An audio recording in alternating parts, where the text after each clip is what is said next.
season 7, we think.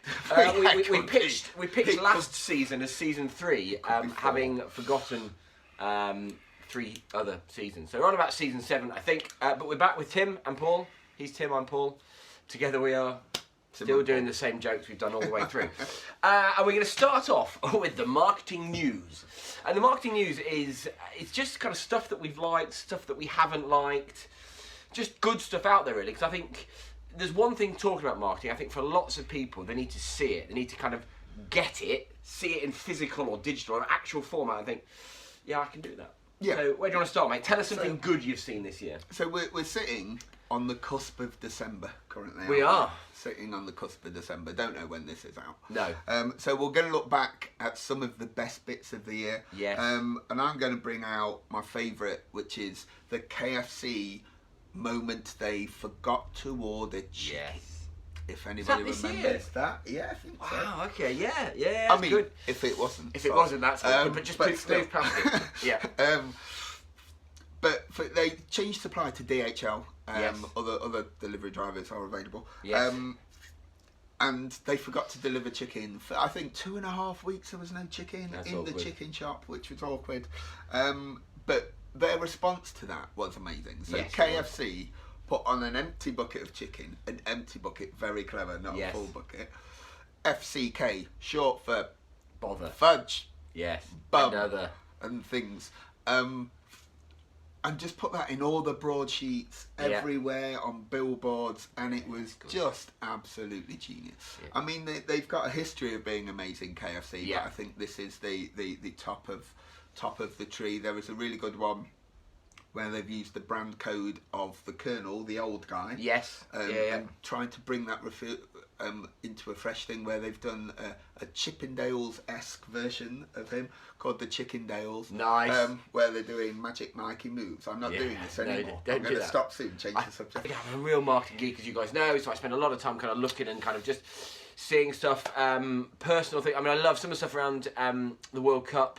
It was brilliant. Guinness, as ever, the brilliant. I mean, whoever the guys are at Guinness, just genius. And they, I forget what it was now. They reused the top of the Guinness in the black and white and black. Yeah. Like a lot of times. Yeah. But they got rid of. I can't remember. I think they made it green or they made the Guinness red or something just after Ireland got smashed by New Zealand, and they just for one something. We're done with black now or something like that, or and it was just.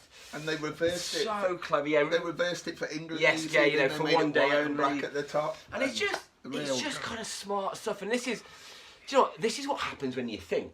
And I think, there are so many good ads out, so many kind of good things to see. And I would urge you guys to think about this stuff. When you see it, copy it, write it down, take a picture of it, put it. I've got a massive swipe file in the office upstairs where when I've seen good stuff, I store it and I get it there, and it's not there to kind of copy, but there are millions and millions and millions of pounds worth of thought going into KFC brands and Guinness brands, and this isn't about kind of us going, we haven't got that kind of money, but the things that they are doing, we can do as well. All Guinness have done, real simple. Yeah, they've just done something hugely simple. They've appealed to people. They're not selling. They are just appealing to people. It's like KFC. KFC were in the FCK, and that was the situation. There's nothing they can do about it. They can't get chicken there any quicker.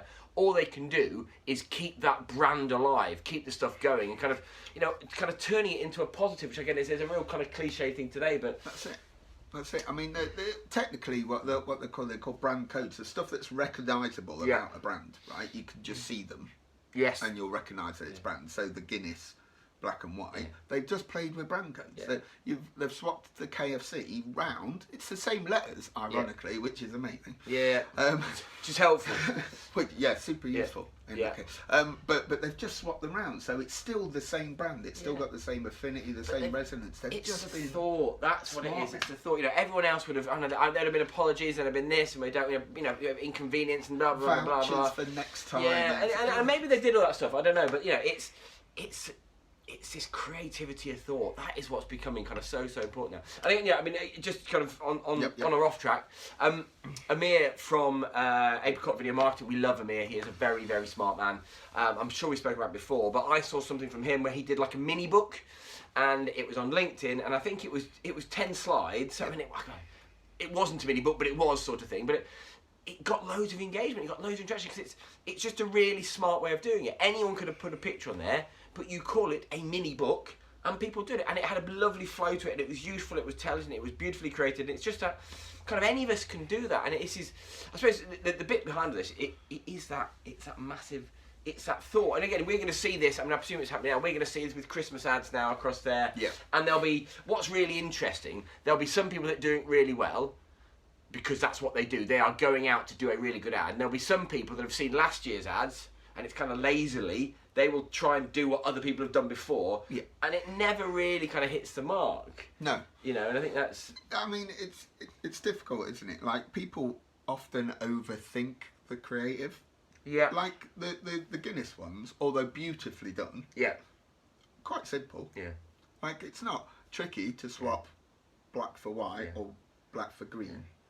Yeah. But these, these things, you know, come with an upsell, you know. Clarity. Oh yeah, well yeah. But I was going on, you know, there's a business reason for creativity, because that, you know, on the final day, World Cup final, you know, it was, you know, they changed it to, I think it was red and white, and it just said, look, you know, for one day only, you know, don't get any ideas, sort of thing. But you can feel the warmth that comes from the fans for that. Yeah. And I have no idea. I'm certain they've sold more. Oh God! You know, and it's the same with you know, when they turned it, you know, they were, we're done with being black now, or whatever it was. You know, because obviously All Blacks smashed them, and it's just got a smart stuff, and it's a level of thought. Shared, right? The amount it was shared, just those posts, and they didn't overthink it. They did that 3 or 4 times during the World Cup. Yes. Like they didn't go, oh crap, we can't use that again. They've gone, that went amazingly. Let's just do it again. And I wonder if, I don't know. I mean, I'll ask you, do you think they had that plan beforehand? Did they think, well, look, if Ireland get absolutely trommeled, is that a word? I don't know. If they get trommeled, are we going to do this? Or do you think someone kind of woke up and thought, come on, let's be brave with this and let's go out? I like the latter option, if I'm honest. But I'm sure somewhere in Ireland, they've got a bunch of really good brand experts that understand their codes and it's job to play with them. Yeah. Right? Yeah, okay. So it could be over. I like the fact that they're all sitting there watching the rugby in the Guinness marketing office, and they go, oh, we should do this after a few Guinnesses, and it'll be amazing. And I think this is where your confidence in your brand, the confidence in the thing, that kind of having it all kind of lined up, think, look, we can do this, we can, you know, I don't think enough people have fun with their brand, and that's not about doing silly marketing, but it's about, you know, as we always know, something's got to get your attention, because there's so much stuff, something out there has to get your attention first, and it is, you know. That's an example of being different, right? Doing something distinctive isn't off-brand. It's not crazy, it's not mental, it's not first field. It's exactly the same as the current brand, but it's super, super memorable. We're all talking about it, aren't we? Yeah, and it is, and I think, you know, what I would urge kind of all of us is just keep your eye out, because you'll all have seen something, oh, that's clever, that's interesting, you know, whether it's an email, whether it's a letter, you know, whatever it is, just go and find, you know, there's a brilliant Skoda direct mail piece that Tim sent me that effectively, I can't really show you, but yeah, there's a magnet, and it's about the parking sensor on a car, and you put the little tin car on and it slides sideways, and you think, that's just super thin, but it's just really, really well thought out. So I think, you know, go and think. I think, you know, kind of the answer is just do that. Just spend some time going to think about stuff. You can probably do a version, can't you, easily? Yeah, I think, find this stuff and think, look, how does this work for me? What is the thing that I can do in my business that replicates the concept behind what we're trying to do? That's it. Do that.